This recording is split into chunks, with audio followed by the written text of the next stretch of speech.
Randy Baker was found dead in the hallway of his Colorado home.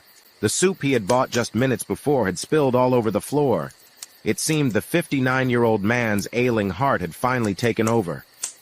"I just got home. I opened the door and my husband is dead on the floor." A terrified Kelly Baker, his wife, can be heard telling a police dispatcher around 8:30 a.m. a coroner's investigator arrived shortly afterward and initially believed Randy died of natural causes because Randy had a heart condition, but an autopsy soon determined that 2 bullets were lodged in Baker's body. Note: how it happened that the coroner did not immediately notice the traces of blood is unclear to the author, but that's what the paper said, and we'll leave it at that. There were other disturbing signs at the scene. Randy's wallet, keys, and his car, a Pontiac, were also gone. Randy's death was a homicide, but who would wish death on a recovering heart patient? His wife, Kelly, initially suggested to detectives that her husband's former past as a drug dealer might have motivated someone to kill the reformed substance abuse counselor, but investigators soon discovered that Randy's killers were much closer to home. Randy's life changed forever when he was just 28 years old and was electrocuted while working as an electrician for a local power company. Randy suffered permanent damage to his heart and was in so much pain that he found himself turning to drugs. There was so much pain, and he didn't know what to do about it. His ex-wife, Dory Baker, told Dateline reporter Keith Morrison of the dark years that followed.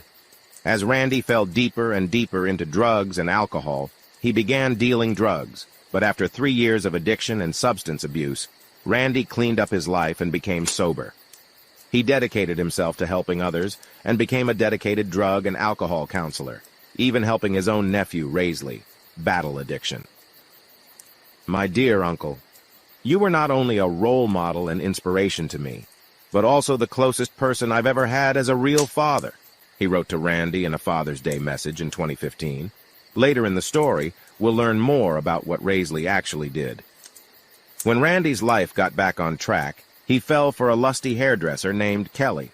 Randy soon began sleeping with his new acquaintance, Kelly. His wife, Dory, soon found out about it, and after that, his marriage to Dory fell apart. Randy and Kelly were soon married. For years it seemed that Randy and Kelly were happy together, but as Randy's health continued to decline, Kelly found herself taking on more of a caregiver and nurse role. In the spring of 2017, Kelly announced that she had had enough and moved out of the house she was living in with Randy. She later told police detectives that she was pushed to the limit when she left Randy because Randy was just being a little mean. She also told detectives that Randy had 2 life insurance policies totaling only $10,000.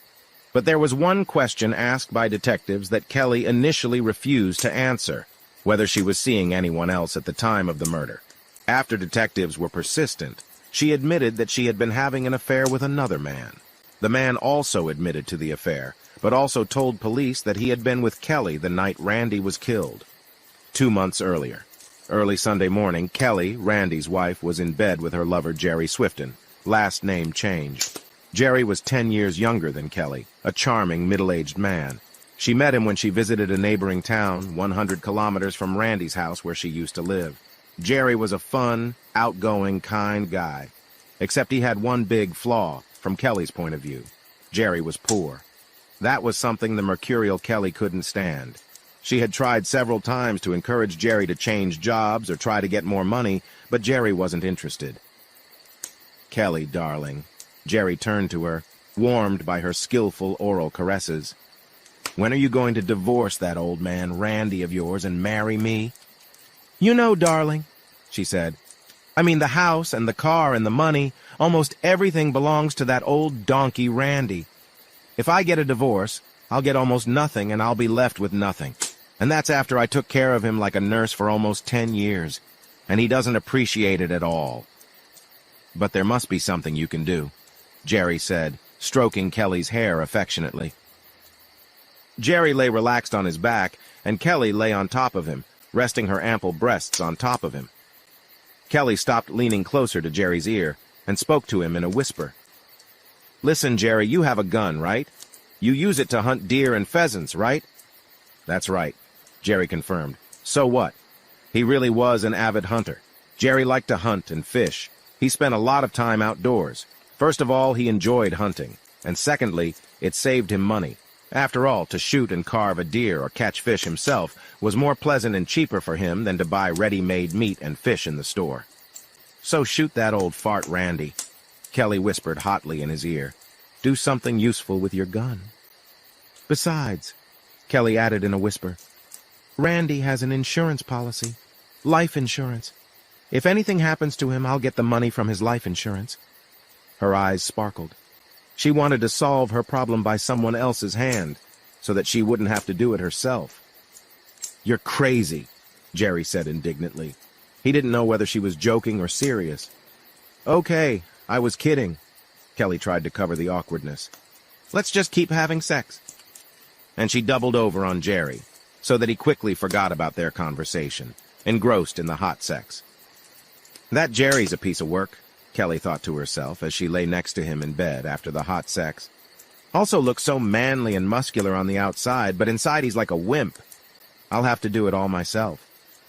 She thought then, "No, when I get rid of my husband, I'll have to find another lover."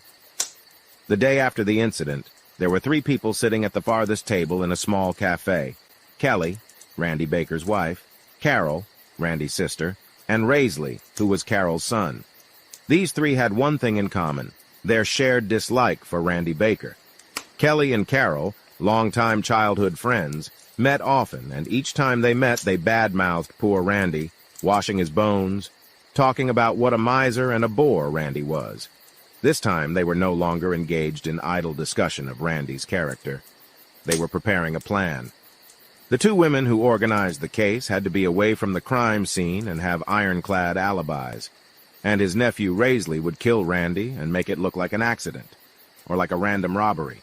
In return, the devious women promised Raisley that he would get a Harley-Davidson, Randy's brand-new motorcycle, and $10,000 when the whole thing was over. Raisley was hesitant at first, but when they promised him the motorcycle, he agreed. He had wanted a motorcycle like this for a long time. After careful preparation, having talked over all the details, the 2 women and Randy's nephew set about executing the plan, a major clue to the mystery of the bike.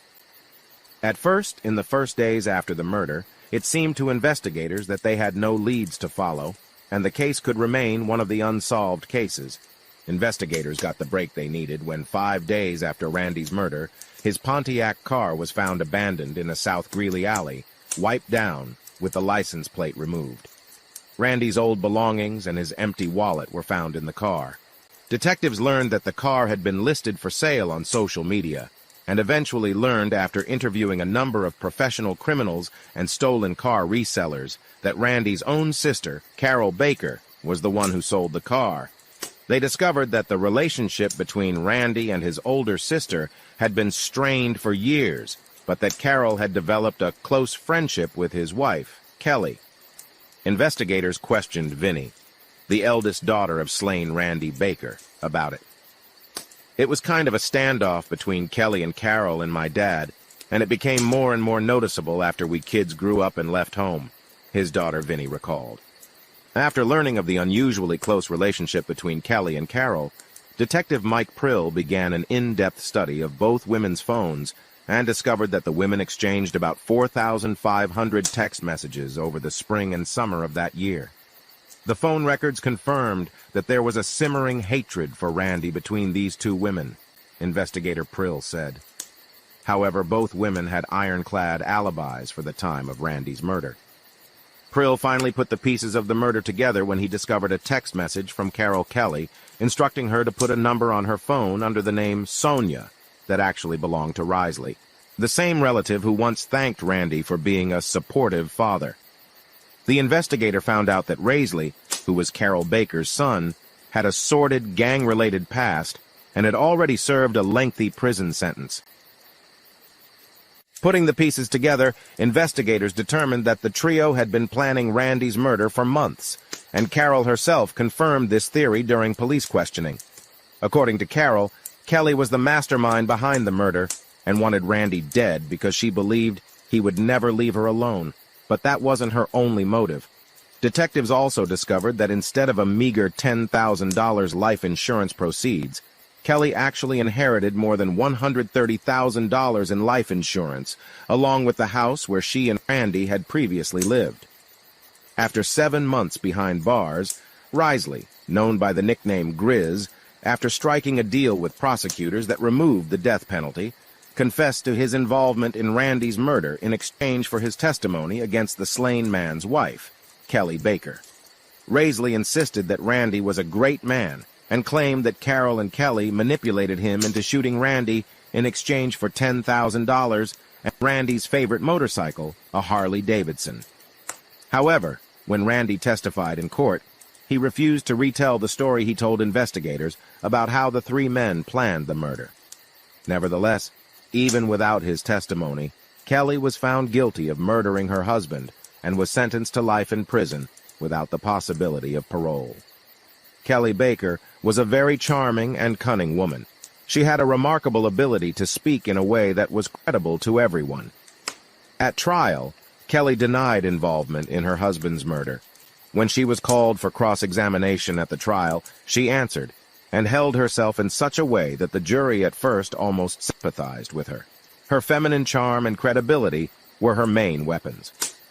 At the end of the questioning, the prosecutor asked Kelly the most important questions that decided the outcome of the case. Is it true that before coming home, your husband sent you a text saying he was bringing home a $450 paycheck from work? Yes, Kelly Baker replied. Is it correct that Randy's wallet was found empty in his car after the car was discovered? Yes, replied the defendant. Is it true that you did not see your husband again that day, were not at home, and did not touch his car? Yes, she answered in the same manner. Is it true that you deposited his check for $450 in your bank account that same day? Yes, answered the defendant. Then how can you explain how his check came into your possession that day? The defendant did not answer. Thank you, Your Honor. The prosecutor turned to the judge. I have no further questions for the defendant. We have met the real Kelly Baker. What became clear to us is that she is a manipulator.